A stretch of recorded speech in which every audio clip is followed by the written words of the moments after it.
पत्रकार निष्पक्ष होना चाहिए, लेकिन जब पत्रकार निष्पक्ष होता है तो देश के गृह मंत्री अमित शाह की रैली में उन्हें पीट दिया जाता है। न्यूट्रल भी अगर कोई रहे, कोई उनसे सवाल कर दे तो वो उनके एंटी हो जाते हैं।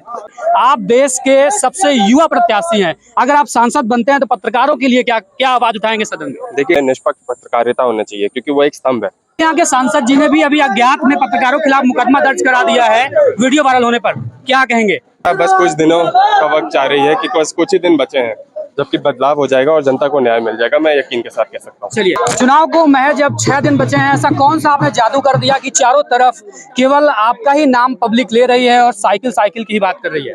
देखिए, अब की बार जनता अपने समान का चुनाव लड़ रही है, तो जनता ने ही जादू कर दिया है और जनता ही बदलाव की ओर बढ़ रही है। अब हर बार पूरा चुनाव जो है मान सम्मान का हो गया है, ऐसा क्या हुआ है जो पूरा आप मान सम्मान की बात हर जगह करते हैं? देखिए, जो यहाँ पे मौजूदा सांसद हैं, उनके जो नए वीडियोस आ रहे हैं और पूरे 10 साल में उन्होंने लोगों की सुनवाई नहीं की। लोग उनके पास गए, उन्होंने लोगों को ठुकरा दिया और जिस तरीके से किसी जाति विशेष का नहीं, किसी धर्म का नहीं, हर वर्ग का उन्होंने अपमान किया है। ये सबके सामने है, वीडियोस में देख रख सकते हैं आप।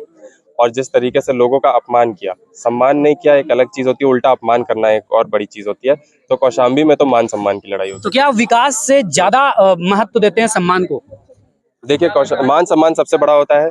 विकास तो होता रहता है, कुछ विकास होगा नहीं होगा, लेकिन एक बहुत पर्सनल मैटर हो जाता है मान सम्मान। जी। एक मैं प्रश्न जो है अपने पत्रकार साथियों के लिए करना चाहूंगा, क्योंकि लोग हमेशा ये कहते हैं कि जो है पत्रकार निष्पक्ष होना चाहिए, लेकिन जब पत्रकार निष्पक्ष होता है तो देश के गृह मंत्री अमित शाह की रैली में उन्हें पीट दिया जाता है, उनकी हत्या भी हो गई है एक पत्रकार की। आप देश के सबसे युवा प्रत्याशी हैं, अगर आप सांसद बनते हैं तो पत्रकारों के लिए क्या क्या आवाज उठाएंगे सदन में? देखिए, इंडिया अलायंस के हमारे राहुल गांधी जी और अखिलेश यादव जी ने भी यही बोला है कि सबसे पहले निष्पक्ष पत्रकारिता होना चाहिए क्योंकि वो एक स्तंभ है हमारे लोकतंत्र का। तो फिर जिस तरीके से भारतीय जनता पार्टी के लिए होता है कि अगर कोई न्यूट्रल बात करे या फिर उनके अगेंस्ट बात करे तो वो दोनों समान चीज हो जाती है उनके लिए। न्यूट्रल भी अगर कोई रहे, कोई उनसे सवाल कर दे तो वो उनके एंटी हो जाते हैं। तो जिस तरीके से मीडिया का हाल हो चुका है, वर्ल्ड प्रेस इंडेक्स में जो इंडिया का हाल हो चुका है, वो आप देख सकते हैं कि हमारे भारत का स्तर जिस तरीके से नीचे गिरता चला जा रहा है वो बहुत खतरनाक है हमारे देश के लिए। और भारतीय जनता पार्टी वही चाहती है और तभी गोदी मीडिया का एक नारा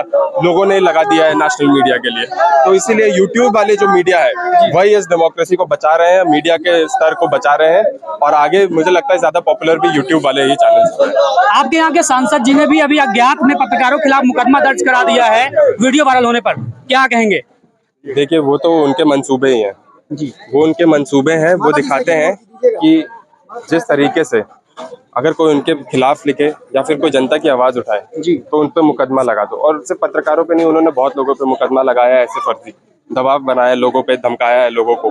लेकिन जनता बस कुछ दिनों का वक्त चाह रही है कि बस कुछ ही दिन बचे हैं जबकि बदलाव हो जाएगा और जनता को न्याय मिल जाएगा, मैं यकीन के साथ कह सकता हूँ। चलिए, आपने देखा कि बड़े व्यस्त हैं और लगातार गांव-गांव का दौरा कर रहे हैं इंडिया गठबंधन के प्रत्याशी पुष्पेंद्र सरोज। जहां पहुंचते हैं वहां पर उनसे पहले तमाम पब्लिक और जन सैलाब पहुंच जाता है। आप देख सकते हैं कि चारों तरफ केवल भीड़ और लोग उनके चाहने वाले ही हर जगह मिल जाते हैं। और पत्रकारों की सुरक्षा पर भी उन्होंने एक बड़ी बात कही है। ऐसे तमाम वीडियोस के लिए बने रहिए कौशाम्बी लाइव पर। जय हिंद, जय भारत।